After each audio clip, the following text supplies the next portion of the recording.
The sharp smell of roasted coffee beans from the corner shop mingled with the exhaust fumes of rush-hour traffic, a quintessential Chicago morning. Sarah Jenkins, 26 and fiercely ambitious, clutched her travel mug, navigating the hurried ballet of La Salle Street pedestrians. Her sensible heels clicked a rhythmic counterpoint to the city's roar as she approached the imposing glass and steel facade of Sterling Innovations. It was late 2006, and the digital age was truly hitting its stride, though many still clung to print ads and radio spots. Sarah, a senior marketing coordinator, was determined to be at the vanguard. For 3 years, Sterling Innovations had been her world. She joined fresh out of Northwestern, eager to prove herself. Her small studio apartment in Lincoln Park was a mere pit stop between demanding workdays and evenings, spent poring over industry journals or sketching out new campaign ideas. She loved the energy, the challenge, the feeling of contributing to something bigger. Her department, digital marketing, was still finding its footing, but Sarah saw its boundless potential. She was often the first in, her desk lamp a solitary beacon against the pre-dawn darkness, and one of the last to leave, her fingers flying across the keyboard, refining, analyzing, creating. She thrived on the tangible results her digital campaigns brought, the spikes in website traffic, the increased conversion rates. Her direct manager, Mark Peterson, a man in his mid-30s with a perpetually rumpled suit and a booming laugh that rarely reached his eyes, was a paradox. He could be charming in client meetings, an effortless orator. But in the office, especially under pressure, his true nature emerged, volatile, insecure, and quick to anger. He had a knack for taking credit for the successes of his team, particularly Sarah's, while deflecting blame with the agility of a seasoned politician.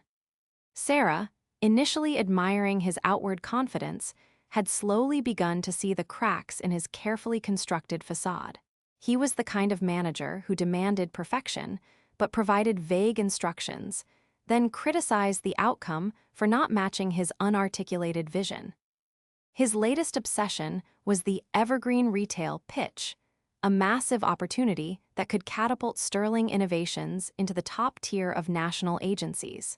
Sarah had poured her soul into the digital strategy for it, working countless weekends, fueled by stale coffee and the hope of recognition. The air in the office on that crisp November morning was electric with unspoken tension. The evergreen retail presentation was slated for the following week, and the entire agency was buzzing.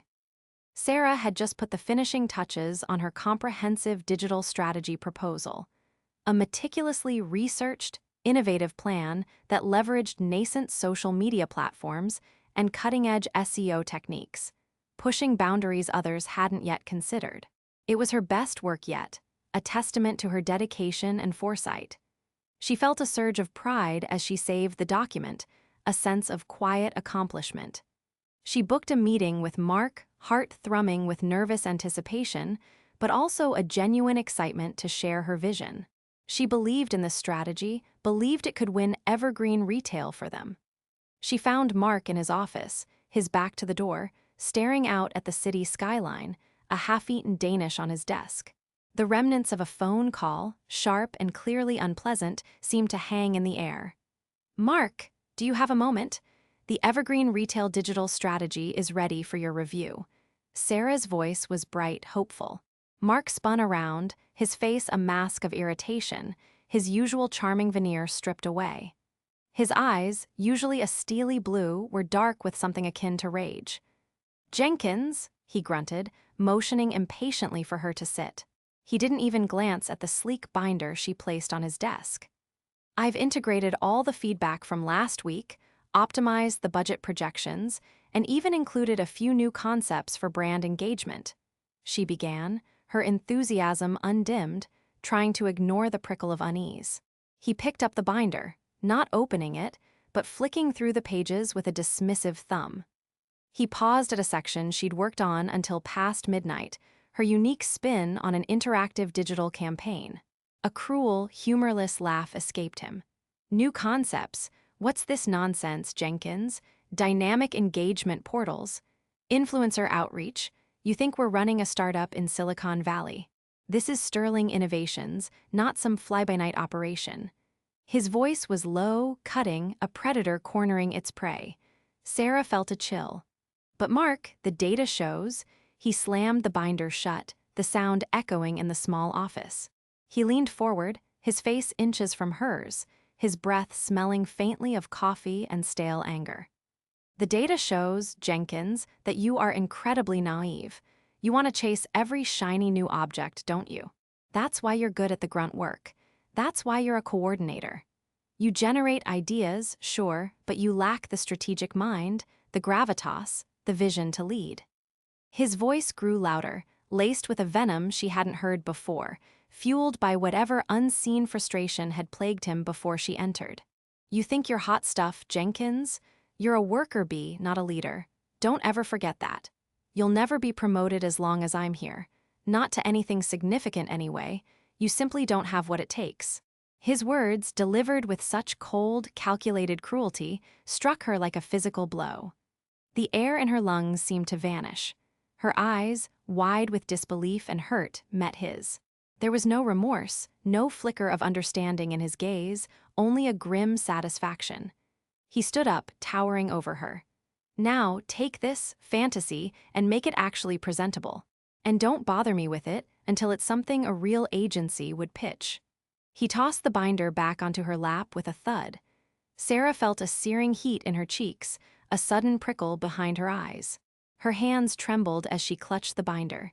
She managed to stammer, "But I thought it was strong, Mark. I put in a lot of hours."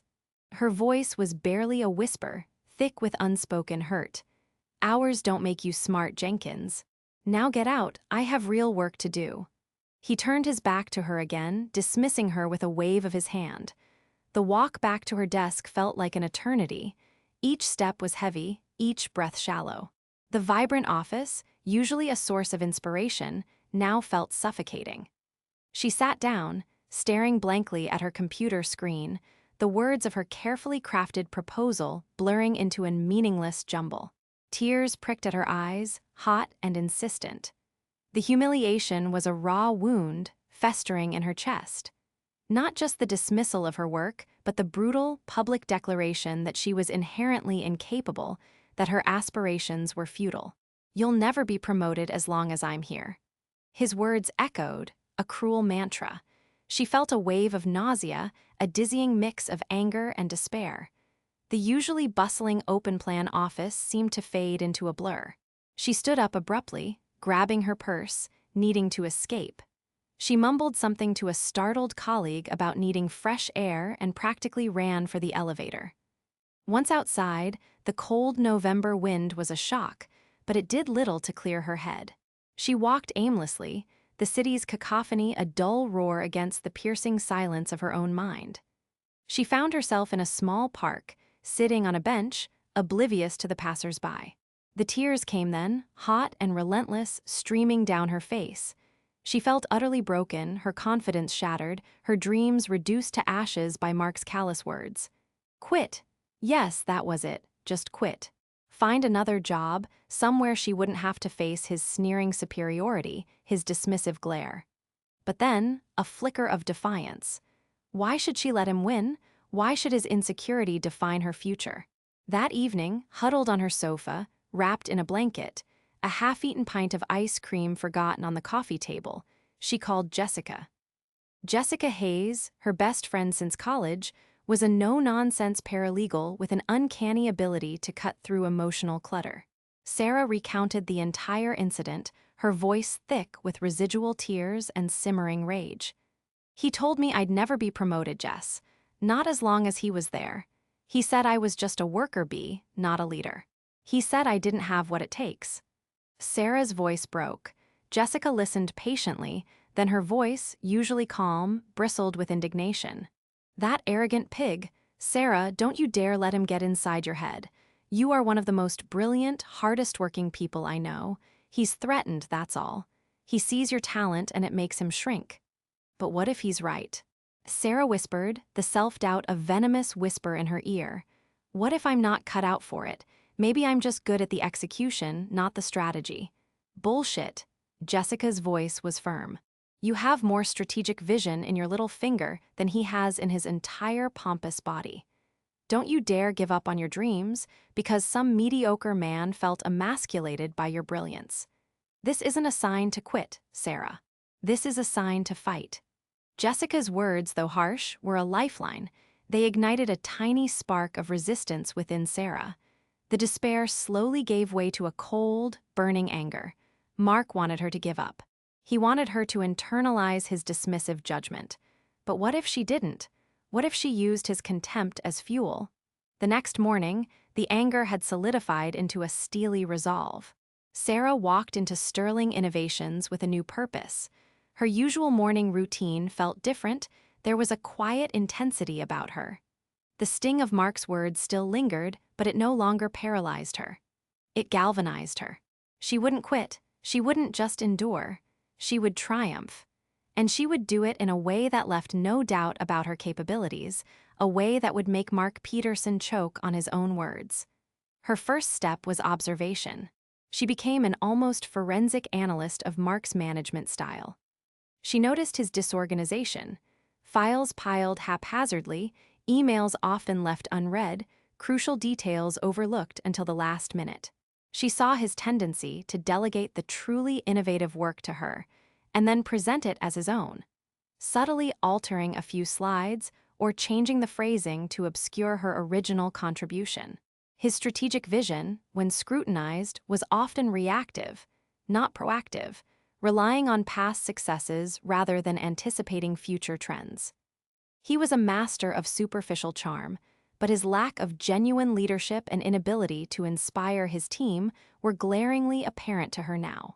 He was good at managing upwards, but terrible at leading downwards. Sarah also realized a crucial hidden advantage: her own quiet, diligent work ethic. While Mark was busy networking and schmoozing, Sarah was building real value. She began meticulously documenting everything. Every email exchange with clients, every campaign statistic, every successful project she spearheaded. She kept detailed records, not out of paranoia, but out of a growing sense of professional self-preservation. She created comprehensive reports, highlighting the impact of her strategies, always ensuring her name was associated with the core ideas, even if Mark presented them. Then came the strategic networking. Mark often discouraged her from interacting directly with senior management, preferring to be the sole conduit. Sarah, however, found subtle ways around this.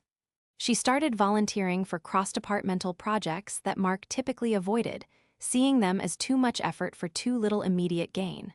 She worked closely with the IT department to streamline data analytics, with the creative team on new visual concepts, and even with the finance department to optimize budget allocations. In these collaborations, her competence and collaborative spirit shone through. It was during one such cross-departmental meeting for a new internal software rollout that she first truly connected with Mr. Thomas Harrison, the Senior Vice President of Operations and Technology. Mr. Harrison was a quiet, astute man in his late 50s, known for his ability to spot genuine talent and for his no-nonsense approach to business. He rarely spoke, but when he did, everyone listened. Sarah presented a detailed plan for employee adoption of the new software, demonstrating a proactive approach to potential problems and a clear understanding of user experience, something far outside her official remit. After the meeting, Mr. Harrison approached her. "Miss Jenkins, your presentation today was remarkably thorough, far beyond what I'd expect from a marketing coordinator. You have a knack for anticipating needs." Sarah felt a blush creep up her neck, but she met his gaze confidently. "Thank you, Mr. Harrison. I believe in understanding the full ecosystem, not just my corner of it." He merely nodded, a faint smile playing on his lips. "Keep up the excellent work." It was a small interaction, but it opened a crucial door. Sarah made a point of following up with him via email, sharing relevant insights she'd gleaned from her digital research, always framed as an effort to improve overall company efficiency. She wasn't seeking praise. she was establishing herself as a valuable, proactive asset beyond her direct department. Her most critical secret weapon, however, was continuous learning. Mark had dismissed her fantasy ideas, but Sarah knew that the digital landscape was evolving at warp speed. While Mark clung to the tried and true, Sarah immersed herself in the future. She enrolled in 2 advanced online courses through a reputable university extension program: Advanced Search Engine Optimization and Analytics, and Emerging Social Media Strategies. She spent her evenings and weekends not just working, but studying, absorbing, and experimenting. She learned to speak the language of algorithms, data analysis, and viral marketing campaigns with a fluency that Mark simply couldn't match. She even started a small, pro bono digital marketing project for a local animal shelter. Applying her new skills and building a portfolio of proven successes outside of Sterling Innovations, where Mark couldn't take credit. Months passed. It was now early 2007. Sarah, now 27, had transformed. The quiet, eager coordinator was still there, but beneath the surface simmered a sharpened intellect and an unwavering resolve. She was no longer just responding to Mark's directives. She was anticipating them, often completing tasks before he even assigned them, presenting solutions to problems he hadn't even identified yet. Her contributions to Sterling Innovations became indispensable, undeniable. Other department heads started specifically requesting her involvement in their projects, citing her efficiency and innovative ideas. Mark, blissfully unaware of the true extent of her influence, continued to take credit, unknowingly tying his own performance to her escalating success. The opportunity arose in the spring of 2008. Sterling Innovations, like many agencies struggling to adapt to the rapidly shifting digital landscape, announced a major corporate restructuring. The CEO, Mr. Donovan, a visionary leader, recognized the need for a dedicated, high-level position to spearhead the company's digital transformation. The new role, Director of Digital Transformation. This wasn't just a manager role, it was an executive position, overseeing not just digital marketing, but also aspects of IT, client strategy, and new business development, reporting directly to Mr. Harrison. It required a unique blend of strategic foresight, technical expertise, and proven leadership. It was everything Mark lacked, and everything Sarah had painstakingly cultivated. The buzz in the office was immense. Everyone knew this was a pivotal role. Mark, predictably, was among the first to throw his hat into the ring. He saw it as his natural progression, his due. He spent days preparing, polishing his resume, rehearsing his pitch, brimming with his usual overconfidence. He barely acknowledged Sarah, assuming she'd be content in her current role, perhaps aspiring to replace him eventually, a distant, unlikely prospect in his mind. Sarah, however, had been planning for this. She applied for the director role, submitting a resume that was a meticulously crafted testament to her silent revolution. It highlighted her cross-departmental collaborations, her advanced certifications, and the tangible, quantifiable results of her independent projects, including the pro bono work for the animal shelter, reframed as a successful case study in digital growth. She didn't just list her duties, she showcased her impact. The interview process was rigorous. Sarah faced a panel of senior executives, including Mr. Donovan himself and Mr. Harrison. She spoke with a clarity and confidence she hadn't possessed 2 years prior. She didn't just answer questions.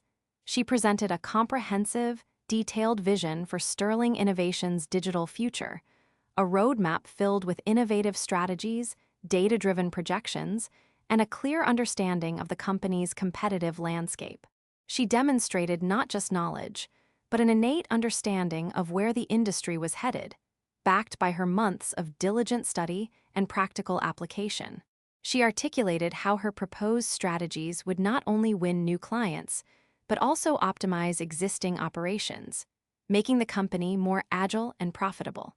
When it was Mark's turn, he delivered a polished, charismatic presentation, full of buzzwords and grand promises, but lacking the granular detail and genuine strategic depth that Sarah had provided. He focused on his past achievements, many of which, unbeknownst to him, were largely Sarah's uncredited work and his long tenure at the company. He presented a vision that was mostly a rehashing of current practices, not a bold leap forward. He was a master of presentation, but his substance was thin. The weight was agonizing. Sarah tried to focus on her daily tasks, but her mind constantly drifted back to the interviews, replaying her answers, second-guessing herself. Jessica, ever supportive, reminded her of her strength and talent. Then came the email. A company-wide announcement, scheduled for Friday afternoon, right before the weekend. Everyone gathered in the main conference room, a palpable sense of anticipation hanging in the air. Mark stood near the front, radiating an air of smug expectation, occasionally glancing at Sarah with a dismissive smirk. He had already privately told a few colleagues that the position was as good as his. Mr. Donovan stepped up to the podium, a gravitas in his presence. He spoke about the future of sterling innovations, the importance of digital adaptation, and the critical nature of the new role. He paused, his gaze sweeping across the room. Sarah held her breath. After a thorough and extensive search, I am thrilled to announce that the new Director of Digital Transformation, effective immediately, will be Sarah Jenkins. A stunned silence fell over the room. For a split second, Sarah thought she'd misheard. Then, a ripple of quiet applause began, quickly swelling into a genuine ovation. Colleagues turned to her, offering smiles and congratulations.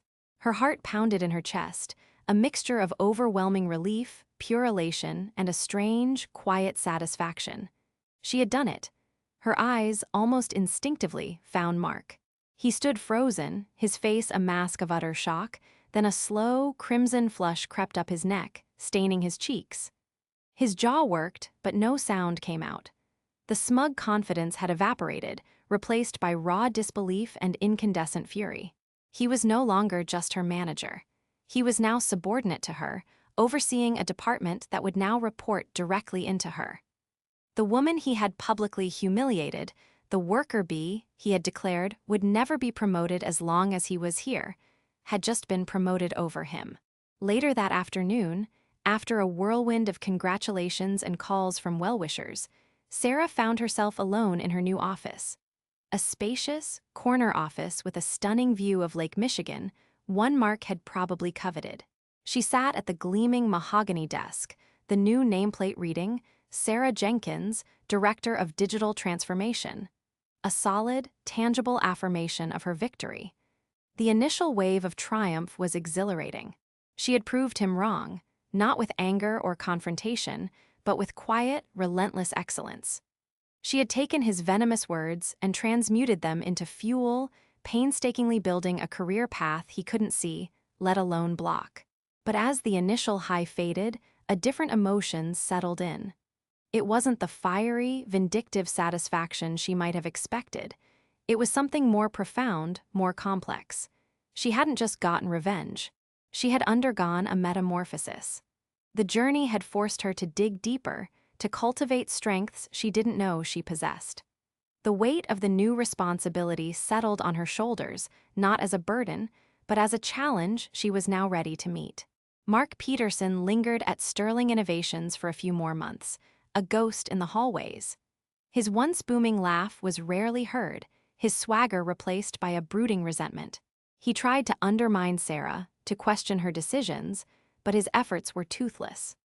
Her promotions, meticulously documented achievements, and the strong support from Mr. Harrison and other senior executives had built an impenetrable shield around her. Eventually, unable to tolerate the humiliation of reporting to the woman he had so cruelly dismissed, he tendered his resignation, citing differences in strategic vision. He moved on to a smaller, less prominent agency, his career trajectory irrevocably altered. Sarah, now in her late 20s, thrived in her new role. She implemented many of the innovative strategies Mark had once derided as fantasies, transforming Sterling Innovations into a true digital powerhouse. She fostered a collaborative, supportive environment, ensuring that every worker bee felt valued, empowered, and recognized for their contributions. She remembered the sting of Mark's words, not with bitterness, but as a constant reminder of the leader she refused to be. She had not just gotten even, she had become better, stronger, and fundamentally more humane. The revenge, she realized, wasn't just about making Mark pay. It was about reclaiming her own narrative, forging her own path, and proving unequivocally that her talent and resilience were her own true, unshakable assets. The chilly winds off Lake Michigan no longer carried the echoes of past humiliations, but whispered promises of a future she had meticulously built, brick by digital brick. Character count: 21,787.